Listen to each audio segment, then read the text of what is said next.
Ada peluang nggak sih Pak sebenarnya Pak Jokowi ini hatinya berbeda dengan PDIP terkait capres? Perbedaannya bukan soal hati, mungkin perbedaannya soal cara. Soal cara. Soal cara. Kalau hati mungkin Pak Jokowi juga senang dengan Pak Ganjar kan, dan Pak Prabowo. Cuma kan caranya kalau caranya nggak baik, nggak tepat, bukan saya nggak bilang baik buruk, ini kan soal Relatif. tepat dan tidak tepat. Kalau caranya tidak tepat kan pasti hasilnya juga tidak atau Ada isu tersebar nih Pak Jokowi itu pengennya adalah Ganjar Prabowo atau Prabowo Ganjar. itu kan idealnya.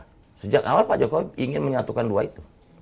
Cuman kalau lihat dinamika seperti ini kan jadi agak Ya karena complicated. Ya artinya bahwa Pak Jokowi masih membuka opsi. ya Karena kan koalisi partai, oke lah misalnya Ganjar, koalisi partainya gimana? Kalau seperti sekarang PDI Perjuangan dan P3, apakah menang? Berat dong. Kenapa berat, Pak? Ya berat dua partai.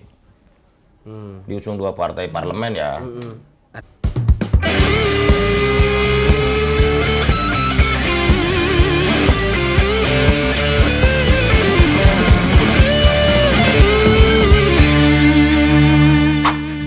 Halo sahabat Kompas.com dimanapun berada, ketemu lagi saya Tatang Guritno ditemani oleh rekan saya. Saya Vittorio. Kita ketemu lagi di Gaspol, ngobrol ngegas pasti nampol ya.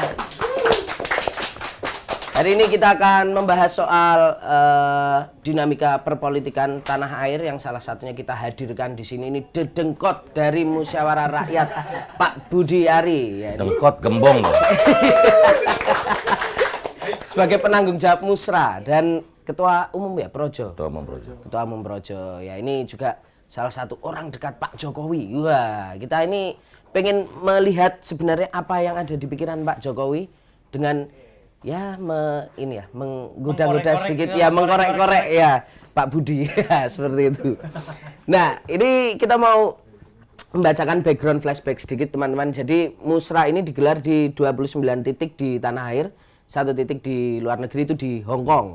Nah kemudian digelar pertama kali 28 Agustus 2022 di Bandung. Dan kemudian 14 Mei 2023 Musra menyerahkan 3 nama capres. Hasil rekomendasi dari berarti 30 titik ini diberikan pada Pak Jokowi. Jadi ada 3 nama, siapa saja Vito? Ada Pak Prabowo, Pak Ganjar, dan Pak Erlangga Hartarto ya. Ini sebagai capres ya? Sebagai capres, dan ini Musra sistemnya voting gitu ya Pak ya?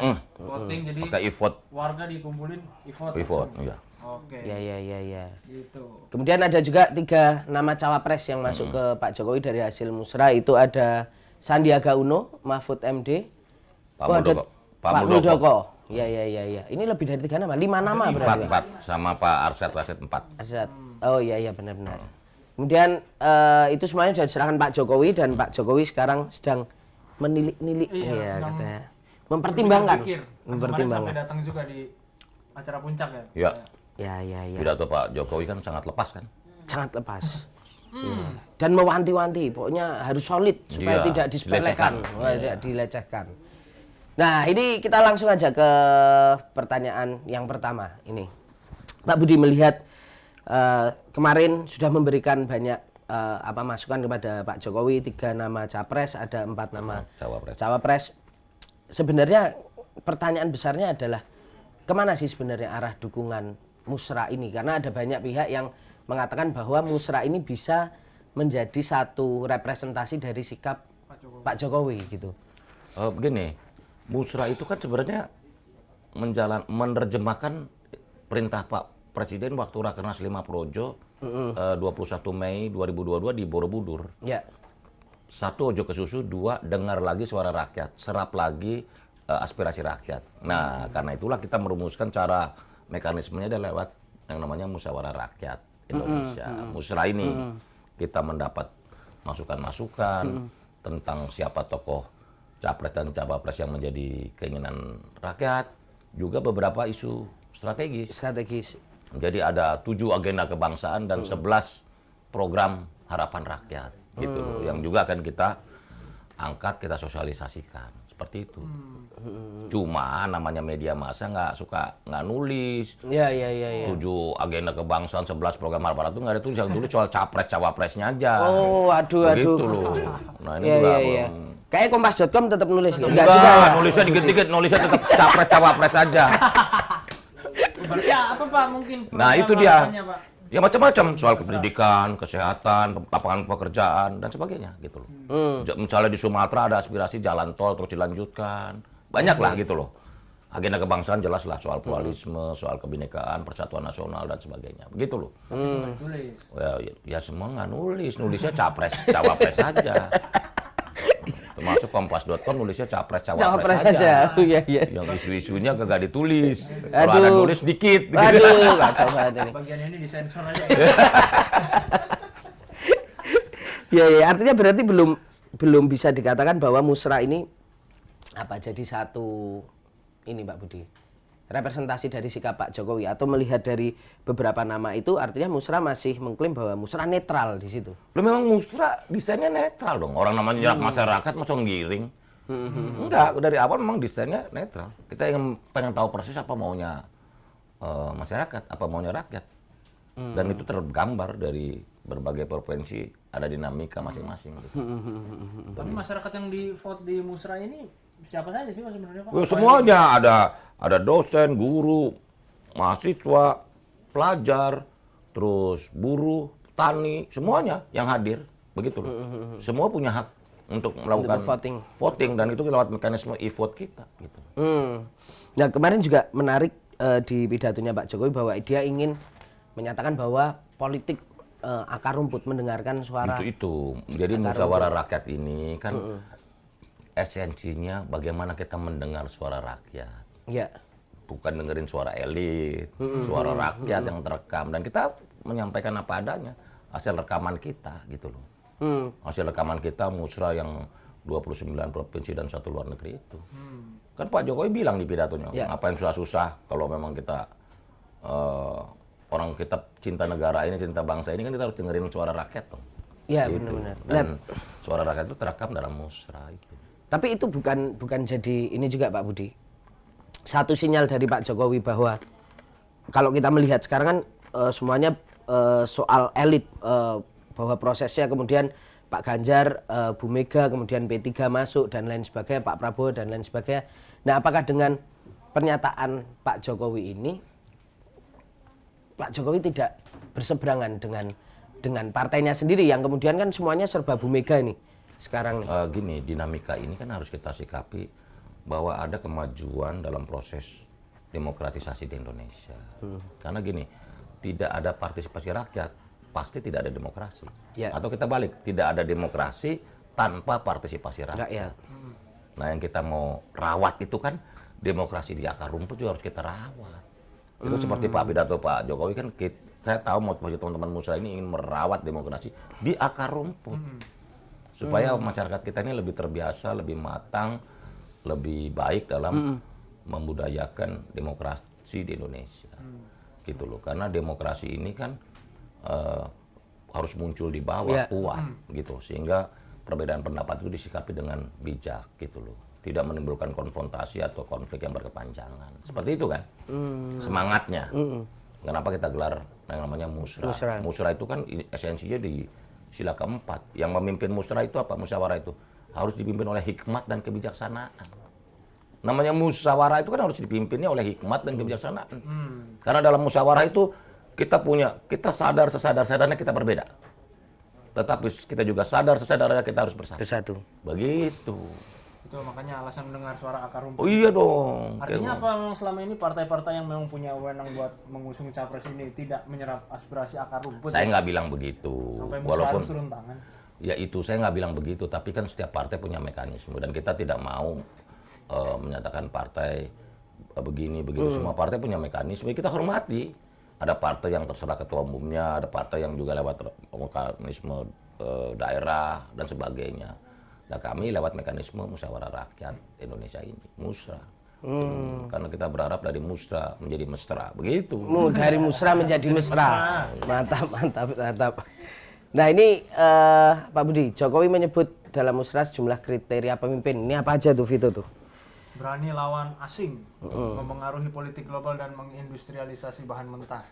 Ini sebenarnya siapa Pak capres yang Ya, sosok yang kira-kira memenuhi kriteria idaman Pak Jokowi untuk meneruskan? Sebenarnya kalau kita maknai pidato Pak Jokowi itu kan, Pak Jokowi memberikan gambaran tentang apa sih yang menjadi tantangan negara ini ke depan. Yang beliau sampaikan kan tantangannya, tantangan kebutuhan bangsa, Ya. tantangan yang harus dihadapi Indonesia ke depan apa sih? Ketidakpastian global, disrupsi ekonomi, yang penuh tantangan. Perubahan begitu cepat, semua berubah. Pribadi harus berubah, perusahaan harus berubah, negara pun juga harus berubah. Berubah dalam pengertian orientasi, pandangan, cara kerja, cara berpikir dan bertindak, semua. Kampus berubah dalam proses belajar mengajar, semua komunikasi berubah. Dulu orang masih baca print press, sekarang udah mulai ketinggalan, udah digital dan lain-lain kan. Semua berubah. Sehingga cara pandang kita, cara berpikir kita, cara bertindak kita juga harus melakukan penyesuaian. Gitu loh. Kalau bangsa ini mau survive menghadapi tantangan ke depan, begitu. Tapi kalau dilihat dari kriteria itu kan selalu disampaikan apa tadi? Ketidakpastian global. Tapi kalau kita lihat dari 3 nama yang muncul kan ada Pak Erlangga, Pak Prabowo yang dua-duanya sudah pernah jadi menteri, satu Menko perekonomian, satu Menhan. Artinya secara kalau gambaran awamnya adalah 2 orang ini cukup sudah punya pengalaman lah. Loh, kalau bahasanya kan nakoda dan pilot. Nah, tapi kan yang tengah gubernur nih, Pak Ganjar. Ya gubernur ya kayak 10 tahun, hampir 10 tahun jadi gubernur. Gitu. Kan ujiannya masing-masing, ada yang jadi gubernur, ada yang jadi Menko perekonomian, ada yang jadi Menhan. Nah, Pak Erlangga kan termasuk yang berhasil menurut saya ya. Karena di tengah ketidakpastian global COVID ini, Menko nih dingin kan. Pak Erlangga kan dingin sebagai Menko, mampu, timnya juga kuat, the direction dari Pak Jokowi juga jelas gitu. Sehingga kan ekonomi Indonesia termasuk yang salah satu yang dipuji di dunia. Di tengah goncangan dunia yang luar biasa ini loh. Begitu. Tapi artinya dari yang kriteria tadi disebutkan Pak Jokowi itu justru malah nggak tahu, kalau saya Pak melihatnya Pak Prabowo, Pak Erlangga cukup kuat.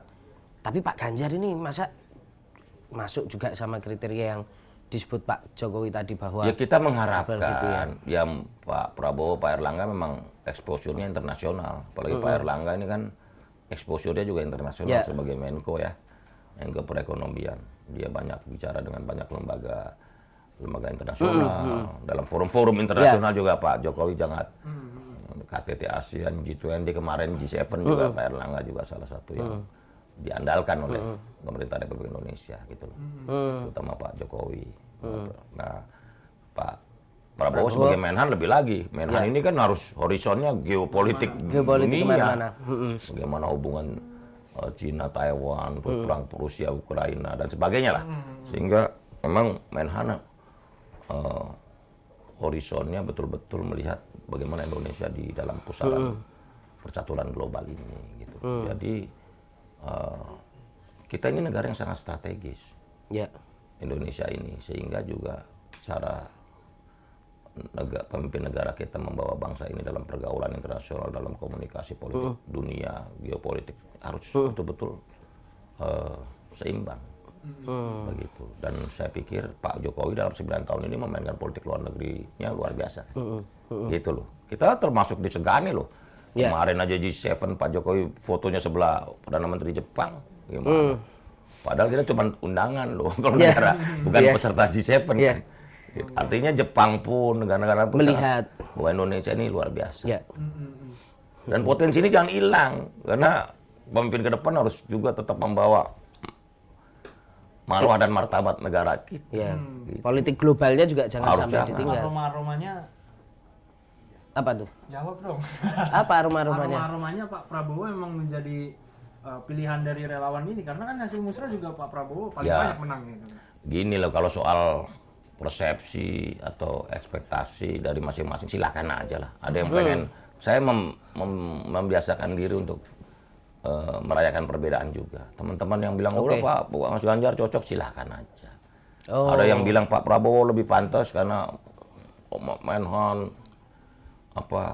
horizonnya, cara pandangnya dalam melihat Indonesia, oke juga. Sama ada yang lihat Pak Erlangga, nggak apa-apa juga. Buat saya sih yang pasti pemilu 2024 ini harus menyejukkan gitu. Harus sejuk, berbeda tapi tetap sejuk dan menyatukan gitu. Iya. Karena tantangan kita bukan tantangan dalam negeri nih, tantangan kita bagaimana menghadapi ketidakpastian global dan disrupsi ekonomi yang luar biasa kan. Itu yang lebih besar di Itu situ, yang ya. lebih besar. Jadi agenda kebangsaan kita jauh lebih penting dari sekedar kompetisi-kompetisi ini gitu loh. Ya. Nah, Pak Budi, ini juga menarik melihat bahwa Pak Jokowi kan juga tidak bisa lepas bahwa dia kader PDIP. Kemudian kemarin Bu Mega sudah mengumumkan 21 April Pak Ganjar. Tapi kenapa Pak Jokowi masih tetap butuh masukan dari Musra, bukan justru malah ya karena dia sebagai kader PDIP bahwa udah Musra dukung Ganjar Pranowo aja lah gitu. Ya gini loh, dalam peta 2024 ini ada 4 komponen yang penting. Itu saya sudah sampaikan berkali-kali tuh. Yang pertama koalisi partainya menentukan. Ya. Kedua capresnya menentukan. Ketiga cawapresnya menentukan. Baru yang keempat kemana Jokowi dan relawan Jokowi berlabuh. Jadi 4 komponen nih. Dari 4 ini yang pasti baru berapa? Baru 1 capresnya. Ya. Koalisi partainya belum pasti, bisa berubah. Bisa bergeser. Nanti yang di musrah capres bisa jadi cawapres. Ya. Gitu loh. Masih ada kemungkinan itu kan. Dan ini kan masih ada waktu 4 bulan, 5 bulan ke depan. Jadi segala sesuatu dalam politik masih memungkinkan. Gitu loh. Artinya Pak Jokowi juga mau menggunakan apa?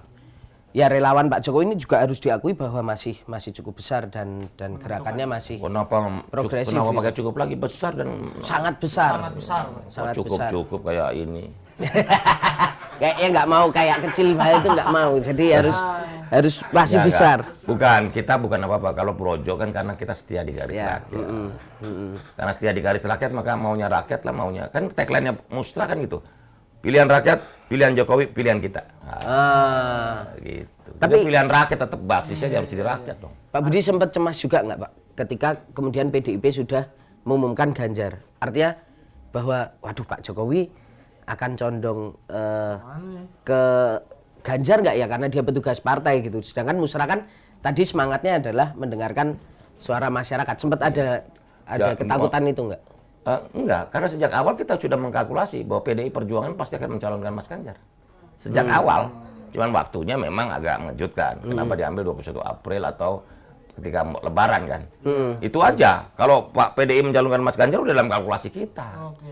Oh, gitu loh. Iya. Cuman kan juga nggak elok lah mau ngadu domba Pak Jokowi dengan Bu Mega dengan Pak Prabowo. Menurut saya Bu Mega, Pak Jokowi, Pak Prabowo ini bisa berkomunikasi lah. Ya. Ini kan untuk urusannya untuk negara, untuk bangsa, untuk rakyat.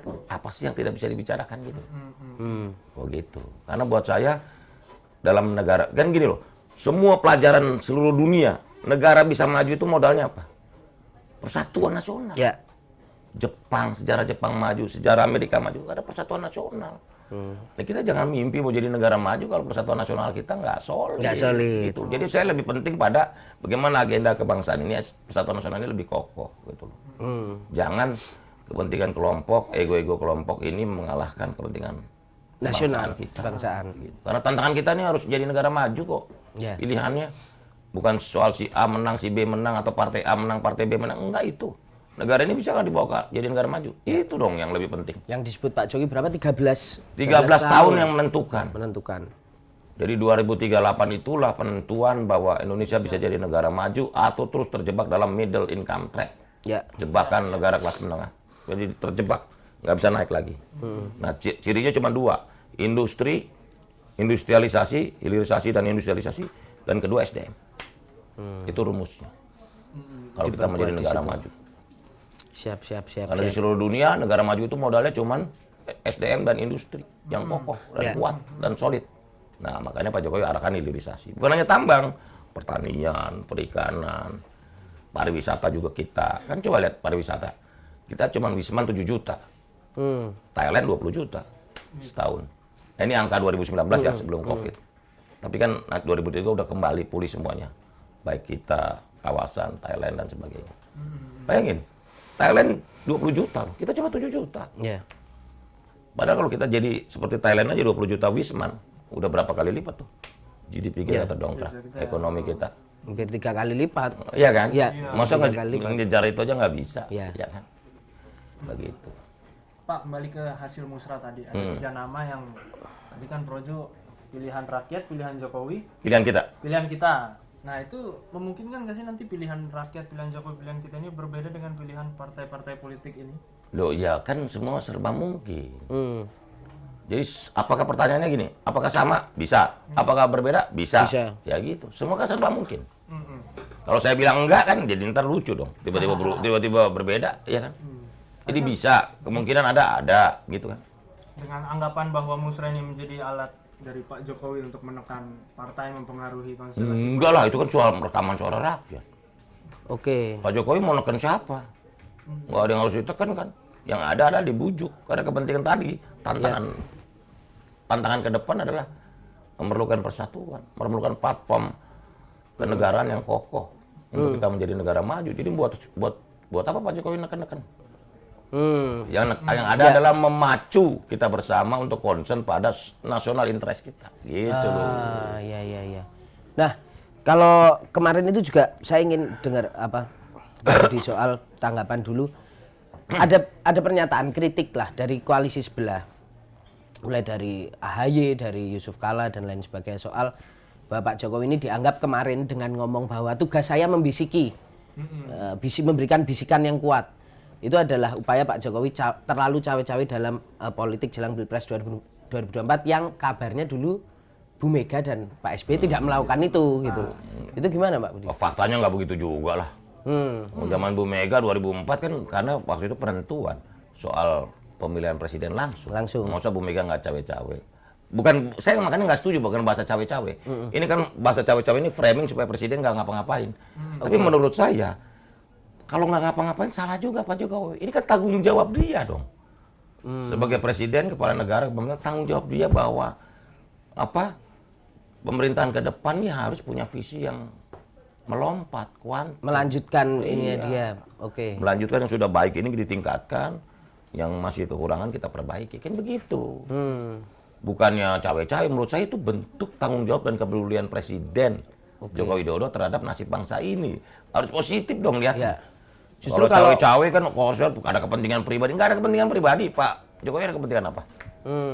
Tapi justru ketika Pak Jokowi kalau nggak ikut-ikut di situ justru malah itu aneh salah dong. juga. Salah juga, berarti juga nggak punya tanggung jawab dong dan kepedulian terhadap nasib bangsa ini.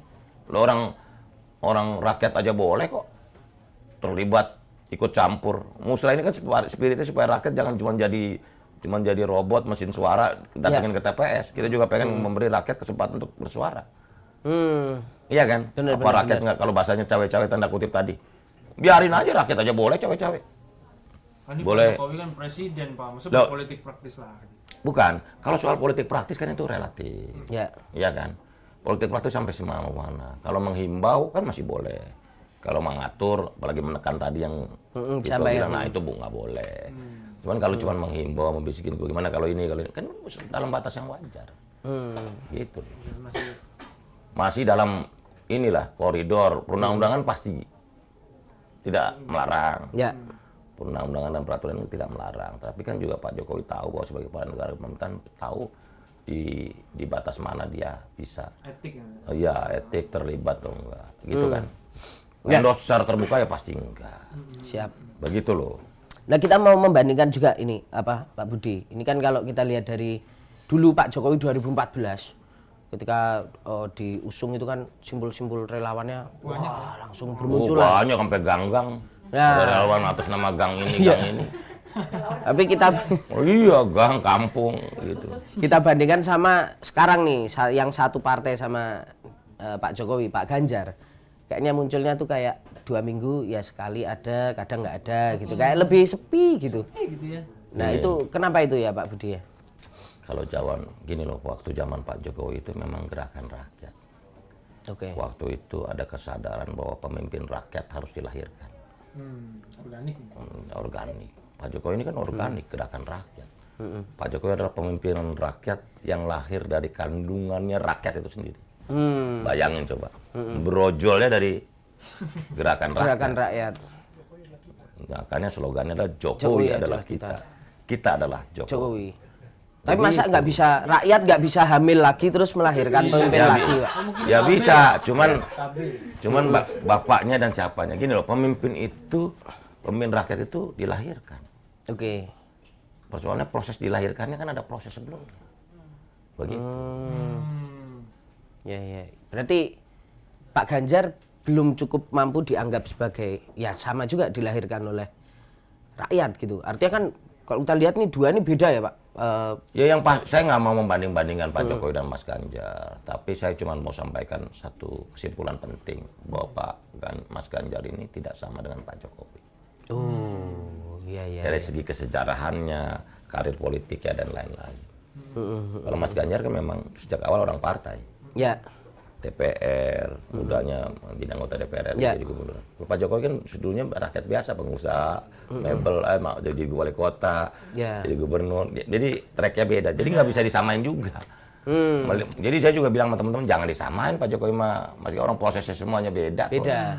Iya kan? Oh, oke. Yang anggapan bahwa Mas Ganjar adalah sosok yang paling, mirip banget sama Pak Jokowi sebenarnya nggak tepat-tepat amat juga. Secara historical beda kan tracknya, gitu loh. Tapi bahwa mereka punya kesamaan dalam mencintai rakyat, saya masih optimis, gitu loh. Saya kan Pak Jokowi selalu bilang dalam pidato berapi-api bahwa harus mencintai rakyat, Ya. berani untuk rakyat, gitu loh. Selain rekam jejak historis itu sebenarnya apa lagi Pak perbedaan Pak Jokowi sama Pak Ganjar gitu? Saya pikir nggak ada perbedaan yang terlalu menyolok ya. Atau Pak Jokowi nggak main TikTok, Mas Ganjar TikTok gitu mungkin. Wah, Pak. Belum ada. Belum ada Itu ya? kan teknologi baru. Teknologi, Nanti kan ya. ada 5 tahun lagi ada teknologi baru lagi, mainan baru lagi, lain lagi. Bikin lagi ya. WhatsApp aja baru tahun 2012 WhatsApp. Iya kan? Dulu masih BlackBerry Ya. 2000-an. Terus 2012 13 baru WhatsApp, ya kan? BlackBerry out. Terus ada lagi muncul apa? WhatsApp 2013. Ya. Iya kan? Habis itu TikTok baru Ya. lagi. Ntar nggak tahu 5 tahun lagi apa lagi. Begitu. Ntar generasi kamu jangan-jangan pakai AI. Wah, udah mulai AI, udah mulai. Artificial Intelligence udah nggak pakai. Ya. Begitu. Kita nggak tahu dunia ini terserba cepat nih. Teknologi kuantum. Kuantum. Bukannya 1+1 ya. Iya, Lompat. lompat. Jadi cara berpikir kita juga harus melompat. Cara bertindak kita juga harus melompat. Orang melompat, negara pengelolaannya juga harus melompat. Ah, iya. Nggak bisa pakai ilmu biasa-biasa 1, 2, nggak bisa. Udah ketinggalan sama negara lain kita kalau mikirnya 1, 2, 3. Nah, Gitu loh. Pak Budi, ini menarik juga melihat bahwa Pak Jokowi ini kan simpul relawannya banyak sekali. Salah satunya juga Projo, wah banyak lah. Kenapa kemudian nggak ke Ganjar semua. nggak ke Mas Ganjar gitu? Kan bedanya nggak banyak tadi Pak Ganjar. Kenapa nggak? Apalagi satu partai gitu sama Pak Jokowi.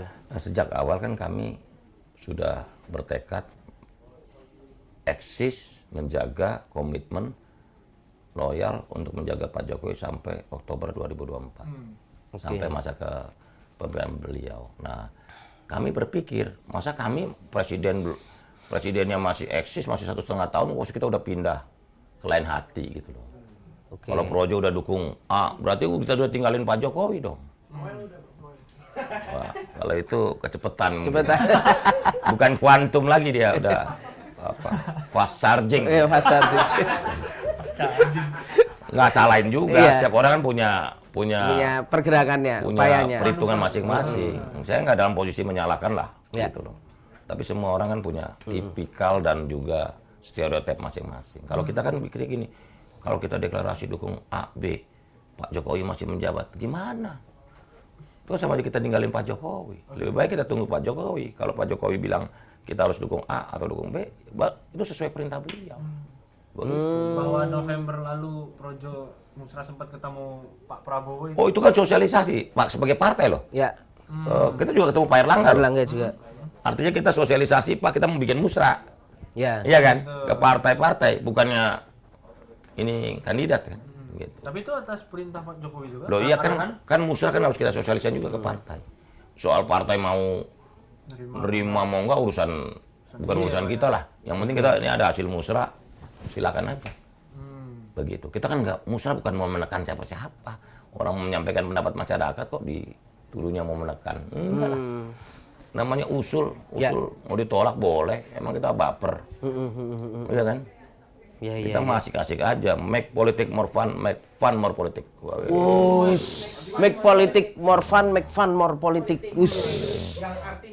Yang artinya adalah politik happy pokoknya. Happy lebih berpolitik. Iya, iya. Nah ini apa itu Vito yang di layar ini? Jokowi meminta Anda dan Projo menentukan skema nama-nama capres dan cawapres usai puncak musra. Maksudnya gimana tuh? Nah, Pak, gimana? Ya maksudnya adalah coba kita nanti dari hasil musra kita simulasi nama-nama. Tapi dalam udah bentuk capres cawapres. Kan konstitusi kan partai kan mencalonkannya 2, capres dan cawapres. Ya. Itu konstitusi loh. Ya. Iya kan? Nggak mungkin kita ke KPU capresnya. Kamu misalnya partai A, capresnya A. Tiba-tiba sini capresnya C. Ini partainya sama tapi capresnya A. Cawapresnya D. Kan nggak mungkin. Nggak mungkin. Nah, jadi karena itulah Pak Jokowi perintah ke saya untuk coba buat simulasinya. Oke. Nah, simulasi nama-nama misalnya Prabowo Ganjar, Prabowo Erlangga, Ganjar Sandi, atau siapalah. Kita coba nanti simulasi beberapa nama, nanti kita lemparin ke teman-teman daerah untuk memutuskan. Kita putuskan sama-sama lah.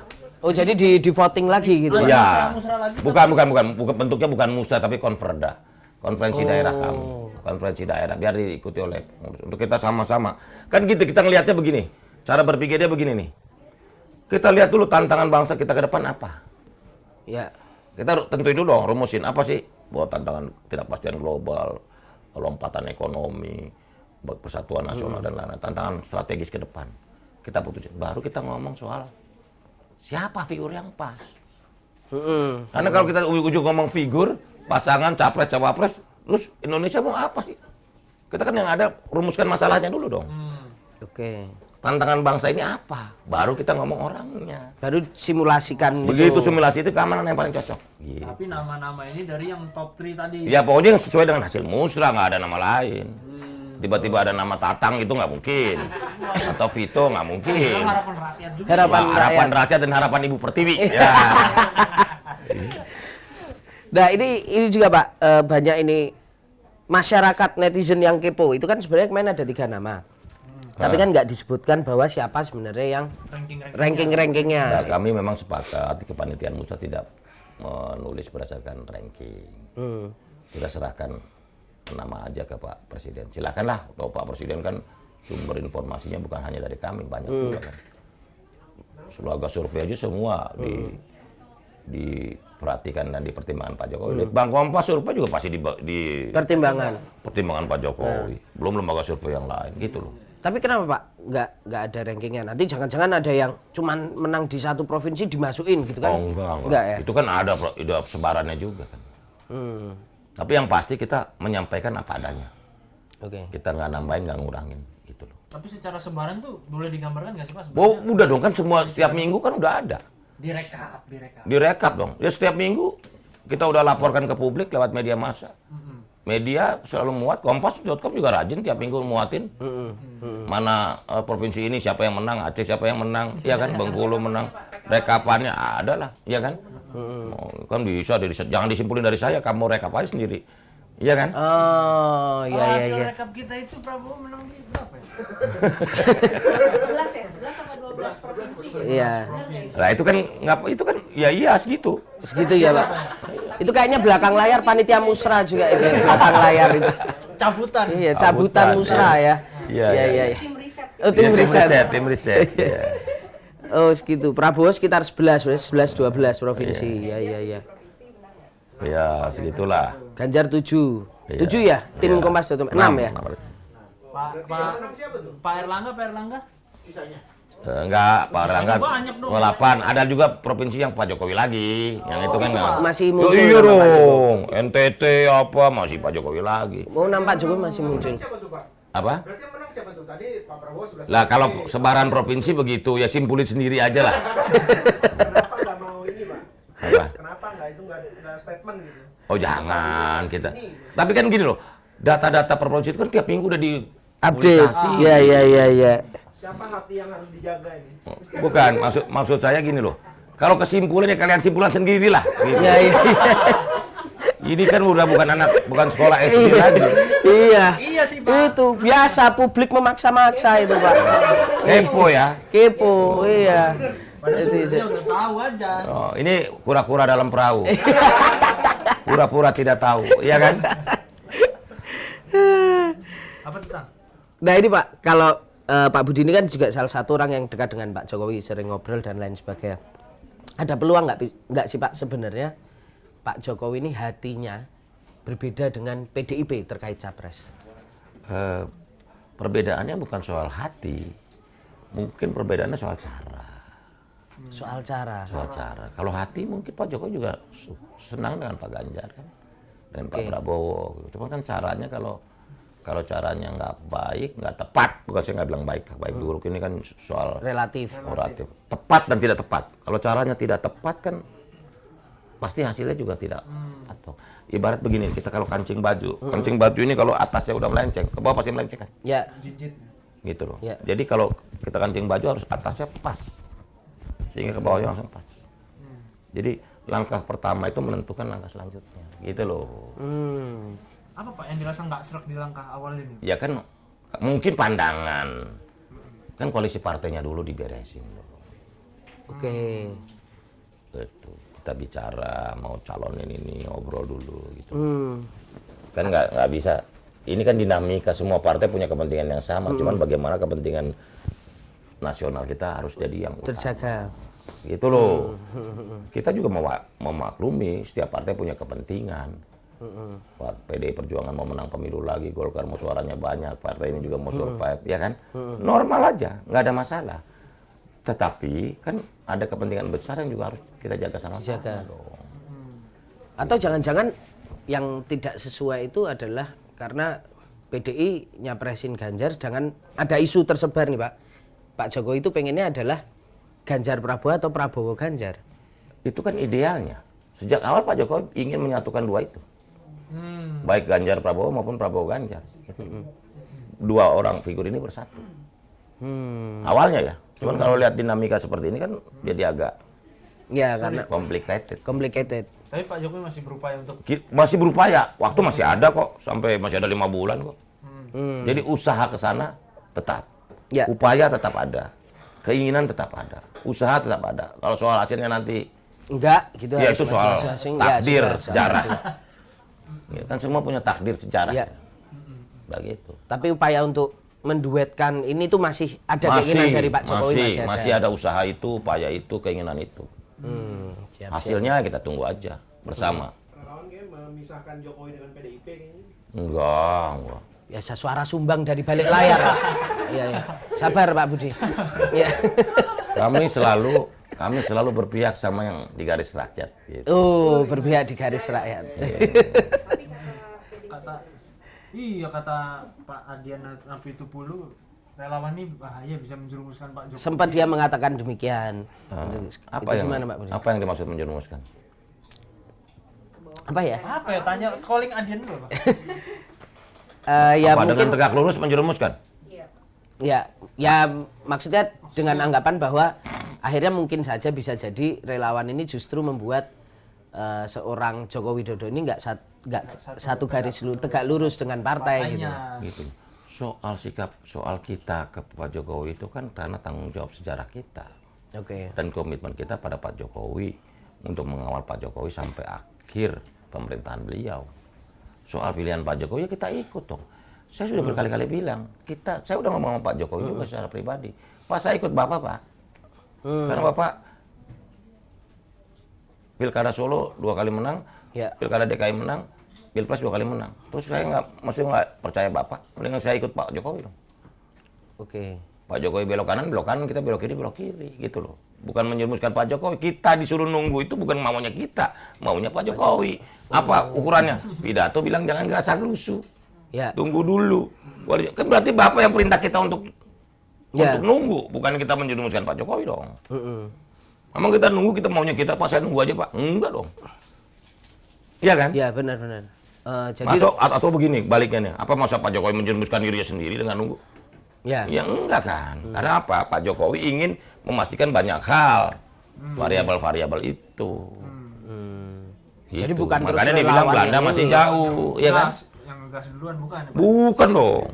Kan bilang Belanda masih jauh. Iya. Nah, itu pidatonya Pak Jokowi, Iya. jangan ngerasa gerusu. Belanda masih jauh. Omongan beliau. Ya. Masa Pak Jokowi ingin menjerumuskan dirinya sendiri? Enggak lah ya kayak gitu ya, Lah, Pak, ya. kita dianggap menjerumuskan Pak Jokowi karena bilang tunggu perintah Pak Jokowi. Iya. Lah terus yang nunggu kita suruh nunggu perintah Pak Jokowi sendiri.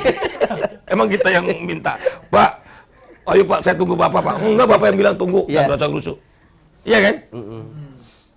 Apa itu mungkin Pak Jokowi tunggu gitu karena Pak Budi tanya terus misalnya, Pak ini kita mau ke siapa, ke siapa, ke siapa? Gitu. Loh, Jadi, bukan. suruh sabar dulu gitu. Bukan, saya sih udah bilang sama Pak Jokowi, Pak saya ikut Bapak soal waktu juga, orang juga, waktu juga. Kita mah ikut aja.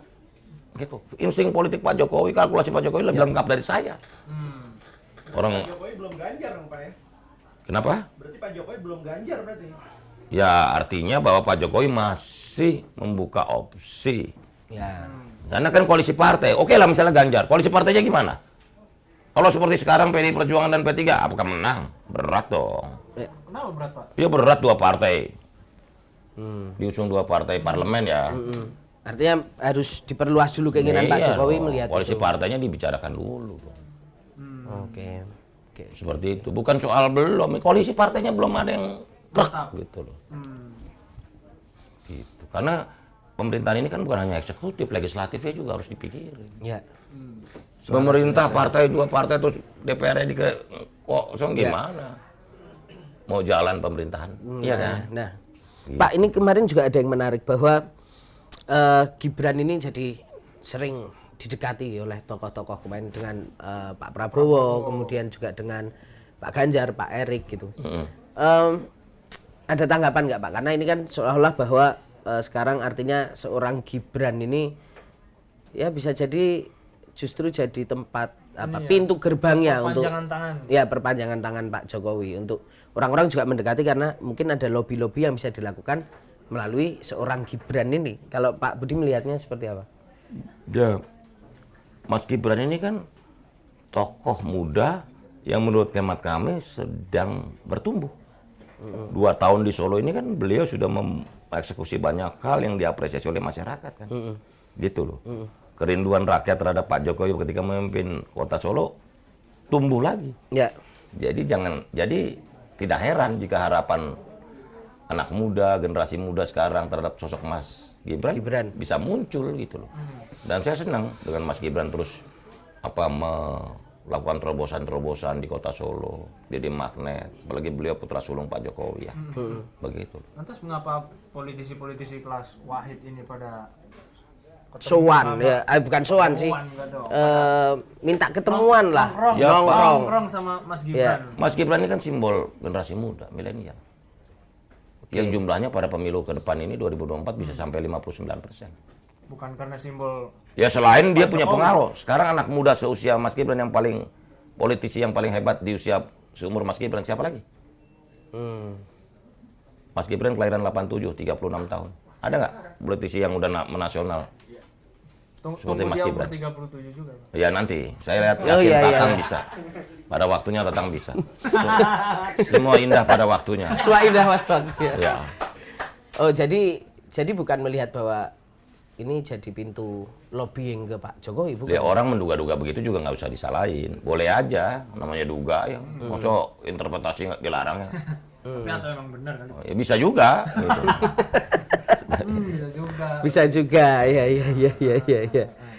Apalagi nih ya, kok banyak yang dihapus ini bingung layarnya, hang, layarnya hang, ya. Kebanyakan mau ini layarnya ini hang ini ya. Ya. Jadi mau yang mana ini? Mau yang mana ini? Aduh. Aduh, pusing juga ini. Oh, apa ini? Vito coba Nah, dibacakan. aku ada bingung sedikit juga, Pak. Apa? Nah, kan nama biasa survei itu kan 3, Pak Prabowo, Pak Ganjar, Pak Anies. Lah kok Musra kok nggak ada Pak Aniesnya, Pak? Ada Pak Anies cuma nomor 6, nomor 7.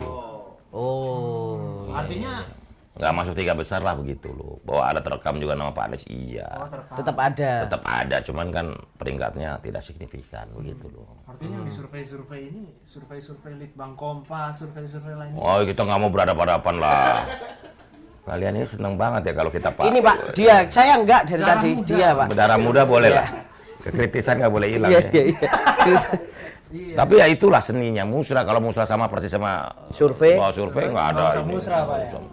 Kan musra, kita kan musra semangatnya habis musra tampil mesra. Begitu. oh, iya. Iya. Dari musra terbitlah mesra. Gitu dong. Jadi musra ini menyatukan. Karena negara ini berdiri karena musyawarah. Ya. Iya. Sejarahnya. Jadi musyawarah itu jangan main-main, itu ada tradisi dalam budaya Indonesia. Kebetulan ada hubungan juga dengan saya sebagai Pak Mendes. Ketika baca musyawarah rakyat Indonesia, orang desa itu setiap tahun selalu bikin namanya musyawarah desa. Ya. Jadi semangatnya mereka tahu, imajinasinya mereka tahu apa itu musyawarah. Merumuskan segala hal melalui dialog, diskusi tentang apa yang harus dilakukan. Lakukan. Gitu. Iya, Kan iya. indah. Di akar rumput gitu loh. Kalau Sangat dekat tradisi. dengan itu ya, Pak ya. Ini Masyarakat bahasa desa, musyawarah rakyat. itu sangat dekat sekali di Ya. akar rumput. Apa ini Pak Anies kurang dekat dengan akar rumput kali ya? Mas? Oke. Ya. Ya nggak tahu. Kok saya hampir kepancing ya gitu ya. Ya nggak tahu maksudnya ya. Tolong diedit editor. Ini kepo nih. Dulu kan relawan Jokowi ini hardcore lawan Prabowo, jadi sangat ini Pak, iya. kenceng banget. Kontra ya? Kontra. Terus kemudian sekarang bahkan dulu sampai memunculkan ada cebong kampret. Tapi sekarang ketika sudah 2019 berakhir ada rekonsiliasi, kenapa Pak Prabowo ini justru kayaknya musra dan beberapa relawan Jokowi justru akrab sama Pak Prabowo ini? Ya karena apa keinginan tadi, keinginan kerinduan bahwa kita perlu tokoh-tokoh yang mempersatukan bangsa ini. Kita kan butuh kepersatuan. Ya, dan mereka menilai bahwa Pak Prabowo salah satu figur yang mampu menyatukan seluruh komponen anak bangsa. Gitu loh. Bukan dari Pak Jokowi memang ingin tadi seperti Pak. Ya tadi kan saya sudah bilang tadi, tantangan nasional ke depan kita apa untuk jadi Indonesia maju, negara maju. Modal kita mesti persatuan nasional. Karena kalau tanpa persatuan nasional jangan harap negara kita menjadi negara maju, gitu kan? Nah figurnya siapa? Salah satunya Pak Prabowo, bisa juga Mas Ganjar, Pak Erlangga, sesuai musyawarah begitu. Saya pokoknya Pak Mas Ganjar juga punya potensi itu, Pak Prabowo punya, Pak Erlangga punya, gitu. Begitu. Ya. Nah, Ya, ini Pak, juga nih Pak. berkaitan juga dengan ini apa? Pak Prabowo kan sekarang kayaknya jauh lebih happy gitu Pak ya, jauh lebih. Iya. Itu kalau apa, ya kayaknya ya. kalau dilihat oleh teman-teman wartawan itu loh Pak, kayak lebih kalau super, Ya, lebih ini. ya ini mungkin Lebih banyak senyum. kena pengaruh Pak Jokowi juga. Oh, Ya teman-teman wartawan udah menyimpulkan gitu. Sekarang kok beda ya kita 4 tahun lalu ketemu Pak Prabowo kan? ya. Ya Pak Prabowo kan juga lebih wisdom, lebih Pak Budi juga merasakan di Oh dalam iya hubungan dong, personal. lebih apa? Secara personal lebih humble, Ya. lebih bersahabat, lebih hangat, gitu kan? Hmm, Nah, teman-teman wartawan aja bisa menyimpulkan seperti itu kok. Kok ketemu 4 tahun yang lalu sama ketemu sekarang beda kan? ya. Ya itu kan apa? Perubahan. Gitu loh. Bagus aja kan buat apa? Buat komunikasi politik dan lain-lain. Tapi kan kalau di mata kita kan bisa aja cuman citra. Dong, Citraan. enggak dong. Orang kan kalau ada yang citra, ada yang berubahnya betul-betul fundament. Kalau Pak Prabowo ini? Belum, saya pikir sejalan ke apa kebijaksanaan, wisdom yang muncul, seiring waktu pasti gitu. Artinya dalam hubungan personal Pak Budi juga menangkap oh kayaknya Iya, beda ya. lebih relax, lebih luas gitu, wisdom, Pak, wisdom. lebih humble. Gitu. Karena mulai ngopinya sama Pak Jokowi sering ngopi. Wah mungkin ya, gitu, Pak. udah mulai saling mempengaruhi lah gitu. Gitu. Ya kalau pengaruh positif bagus aja dong. Ya. Iya. Kalau pengaruh negatif baru kita komentarin. Kita kepo-kepo kalau negatif. Kalau positif masuk nggak boleh. Iya kan? Iya. Kita kan selalu kalau orang berubah menjadi lebih baik senang dong. Atau orang berubah menjadi lebih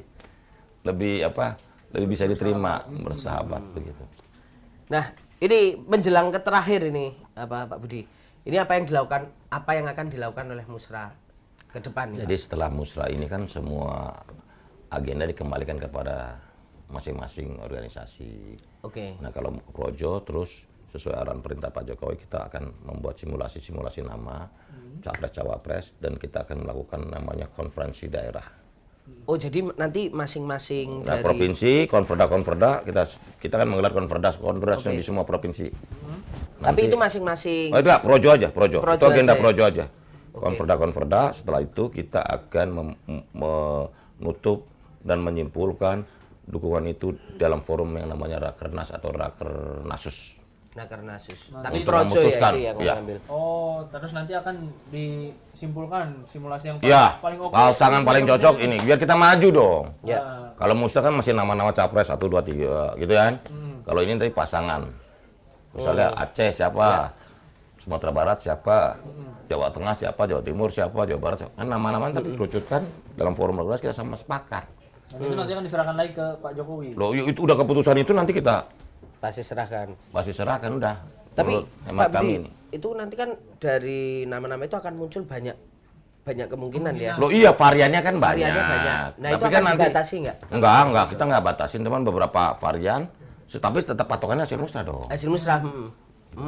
Nggak mungkin ada nama Prabowo Tatang atau Ganjar Vito, nggak Ya. mungkin dalam konferda kita, ya kan? Sayang sekali, mohon maaf. Tapi nanti ke depan di era 10-15 tahun lagi mudah-mudahan ada. Waduh, mantap.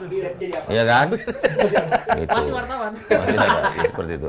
Nah, tapi nanti akan kerucut kan. Nah, kita akan kerucutkan di Rakernas kita sekitar bulan Oktober. Ya. Disitulah kita akan memutuskan mendukung pasangan, udah bukan capres lagi, mendukung pasangan. Tapi sebenarnya seberapa kuat sih Pak mesin relawan mendukung pasangan itu dibandingkan partai Gini, Pak? kalau menurut survei-survei itu tingkat kepercayaan publik atau masyarakat terhadap partai politik kan cuma 50% ya. Mohon maaf loh. Coba aja lihat TNI, Presidenan 80, KPK berapa, partai kan cuma 50%. Mohon maaf, ini juga sekaligus kritik otokritik juga. Ya. Buat partai. Berarti kan 50%-nya lagi harus ada mesin lain gitu loh. Itulah yang diambil oleh Apalagi itu yang membuat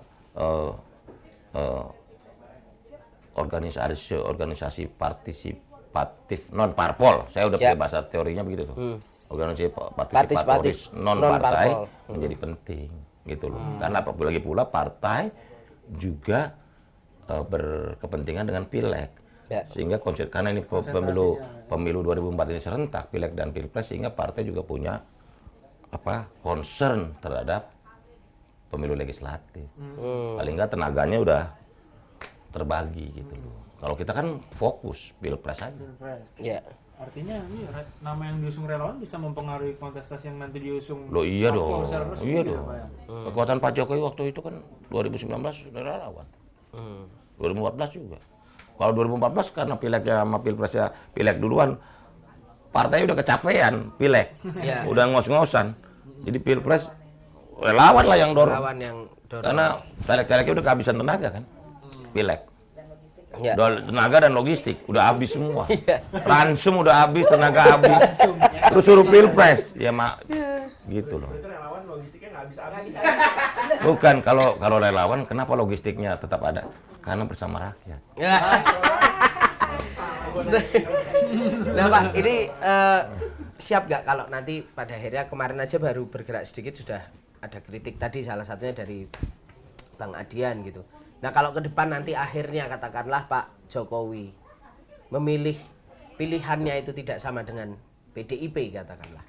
Siapkah relawan ini tetap Pasang badan. pasang badan Gini, gitu? kita mau mendukung yang menang. Oke.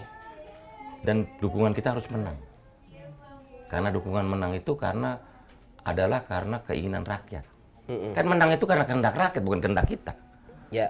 Yang didukung rakyat menang, berarti kita akan di situ. Hmm.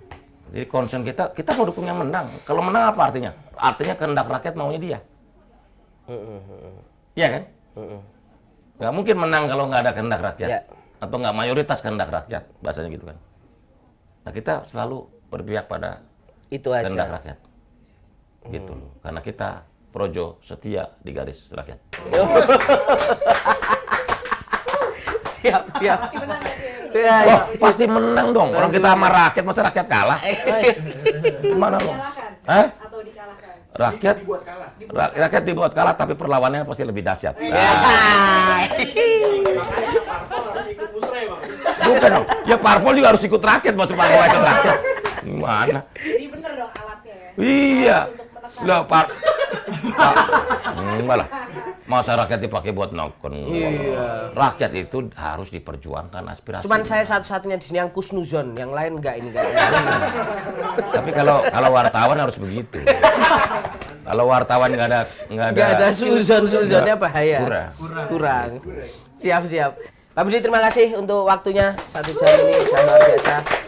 Kita tunggulah ini nanti Projo ke depan akan seperti apa. Semoga garis perjuangannya bisa tercapai gitu ya. Oke, terima kasih sahabat Kompas.com dimanapun berada. Kita ketemu lagi di obrolan ngegas dan nampol berikutnya. Saya Tatang Guritno. Saya Bidorio. Kita undur diri. Tetap nonton Gaspol, ngobrol ngegas pasti nampol.